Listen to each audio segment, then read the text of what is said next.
Welcome back, children, to my channel. This is your Ma'am Nidhi, and today we are going to start with yet another interesting poem, The Merchant. It is written by Rabindranath Tagore, and this poem, it is from the point of view of a child who is having a lots of imagination.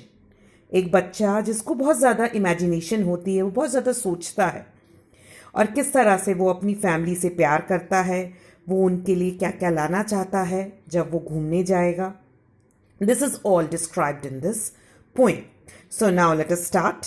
Now first of all I hope everybody knows what is a merchant. Merchant मतलब एक व्यापारी, एक ऐसा इंसान जो एक जगह से दूसरी जगह सामान खरीदता है और बेचता है. तो now let us start with the poem. Imagine, mother, that you are to stay at home and I am to travel into strange lands. Imagine that my boat is ready at the landing, fully laden. And think well, mother, before you say what I shall bring for you when I come back. Mother, do you want heaps and heaps of gold? There, by the banks of golden streams, fields are full of golden harvest. And in the shade of the forest path, the golden champa flowers drop on the ground. I will gather them all for you in many hundred baskets.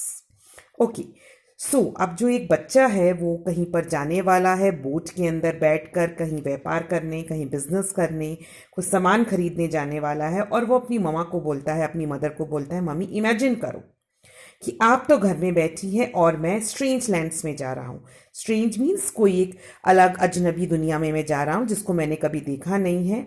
और imagine करो, आप सोचो कि जो मेरी boat है वो full तैयार है सामान के साथ. फुली लेडन मतलब पूरी भरी हुई है वो सामान से, जो मैं बेचने जा रहा हूँ उससे पूरी भरी हुई है, वो तैयार है. अब ममा मुझे आप ये बताओ कि मैं आपके लिए क्या लाऊंगा. सोचो कि मैं आपके लिए जब मैं वापस आऊंगा तो मैं आपके लिए क्या लेकर आऊंगा. फिर वो अपनी मम्मा से पूछता है, मदर क्या आपको बहुत सारा गोल्ड चाहिए? हीप्स एंड हीप मीन्स बहुत सारे जो गोल्ड के ढेर लग रहे हैं या बहुत सारा गोल्ड है, आपको वो चाहिए क्या? फिर वो खुद ही आंसर दे देता है, there by the banks of golden streams fields are full of golden harvest. अब जब जो हार्वेस्ट होती है, जो फसल जब खेत में खड़ी होती है, पूरी तैयार होती है, तो अगर हम उसको दूर से देखते हैं तो वो हमें गोल्डन नज़र आती है, बिल्कुल वैसे ही जैसे गोल्ड होती है, जैसे सोना होता है. और फिर वो क्या बोलते हैं कि मम्मी जो फॉरेस्ट है, जो जंगल है, जंगल के जो रास्ते हैं उसके ऊपर जो गोल्डन चंपा फ्लावर्स मीन्स एक फ्लावर्स का नेम है चंपा, और वो येलोइश कलर के होते हैं. तो कि मम्मी जो वो फॉरेस्ट के अंदर, रास्ते के अंदर जो गोल्डन फ्लावर्स पड़े हुए हैं वो भी बिल्कुल ऐसे लगते हैं जैसे कि सोना है. तो मैं ये सब चीज़ें आपके लिए इकट्ठी करके बहुत सारी बास्केट्स में भर के आपके लिए लेकर आऊँगा. Means the child wants to say कि उसको जो वो चंपा फ्लावर्स हैं या खेत के खड़ी हुई जो फसल है या हार्वेस्ट है या ग्रीन्स हैं, वो उसको कंपेयर कर रहा है गोल्ड के साथ कि मेरी मम्मी के लिए मैं गोल्ड लेकर आऊँगा. Then in the next paragraph, mother, do you want pearls big as the raindrops of autumn? I shall cross to the Pearl Island shore. There, in the early morning light, pearls tremble on the meadow flowers, pearls drop on the grass, and pearls are scattered on the sand in spray by the wild sea waves. Then next वो क्या बोलता है कि mummy क्या आपको बहुत सारे pearls चाहिए? पर्ल्स मतलब मोती, और कितने बड़े मोती? जो कि रेन ड्रॉप जितने मोती हैं. जो ऑटम सीजन के अंदर बारिश गिरती है तो उसके अंदर जो वो बारिश की बूंदों का साइज होता है, उतने बड़े आपको मोती चाहिए क्या? तो उसके लिए वो क्या बोलते हैं कि मम्मी ठीक है, मैं उनको लेने के लिए एक पर्ल शोर आइलैंड है. एक पर्ल आइलैंड मतलब एक आइलैंड का नाम पर्ल आइलैंड है जहाँ पर बहुत सारे पर्ल्स मिलते हैं. मैं वहाँ पर जाऊँगा और वहाँ पर सुबह सुबह उठकर मैं क्या करूँगा, जो पर्ल्स हैं वो मेडो के अंदर गिरते हैं. मेडो क्या होता है? मेडो एक बड़ी सी फील्ड होती है जहाँ पर ग्रासेस और फ्लावर्स उगते हैं. तो मैंने ऐसा सुना है कि वहाँ पर जो मोती है ना वो फ्लावर्स के ऊपर गिरते हैं. ट्रैम्बल मतलब शेक करते हैं, गिरते हैं, और वो ग्रासेस के ऊपर भी गिरते हैं और वो मिट्टी के ऊपर भी पड़े रहते हैं.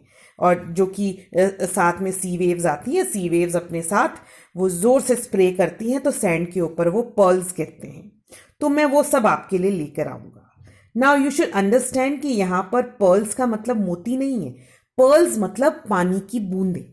वो क्या बोल रहा है, जब सुबह सुबह हम उठते हैं तो यू मस्ट हैव नोटिस्ड कि पत्तों पर, ग्रास पर, फ्लावर्स पर ओस की बूंदें गिरी होती हैं, छोटी छोटी वाटर ड्रॉपलेट्स गिरी होती हैं। और जब जो सी वेव्स होती है वो जोर से शोर की तरफ आती हैं तो सैंड के ऊपर उनके वो छोटी छोटी ड्रॉप्स पड़ी हुई होती हैं, तो वो ऐसे दूर से लगते हैं कि वो पर्ल्स हैं। तो इसलिए वो ये बोल रहा है कि मम्मी मैं पर्ल आइलैंड शोर जाऊंगा और वहां से ये सब मोती आपके लिए इकट्ठे करके लाऊंगा। It is just as imagination. Okay, so we can just understand how he's imagining. You can see in the picture the boy is collecting champa flowers, he's collecting the pearls from the flowers, and he's imagining. Right? Now the next, he says अब वो अपनी brother के लिए भी कुछ लाना चाहता है, अपने फादर के लिए भी कुछ लाना चाहता है, तो उनके लिए वो क्या बोल रहा है, my brother shall have a pair of horses with wings to fly among the clouds, कि मैं अपने भाई के लिए क्या लेके आऊंगा, हॉर्सेस लेकर आऊंगा, अ पेयर ऑफ हॉर्सेस, दो हॉर्स लेकर आऊंगा जिसके ऊपर क्या लग रहे होंगे, पंख लग रहे होंगे, जिससे कि वो आकाश में उड़ सकेगा। You can see in the pic he is going to bring him horse with the wings. Then for father I shall bring a magic pen that without his knowing will write of itself. और father के लिए क्या लेकर आएगा, father के लिए वो एक ऐसा पेन लेकर आएगा, एक ऐसा मैजिक पेन लेकर आएगा जो बिना उनकी नॉलेज के वो खुद से लिखना स्टार्ट कर देगा, वो खुद से अच्छे से लिख पाएगा। For you mother I must have the casket and jewel that cost 7 kings their kingdoms.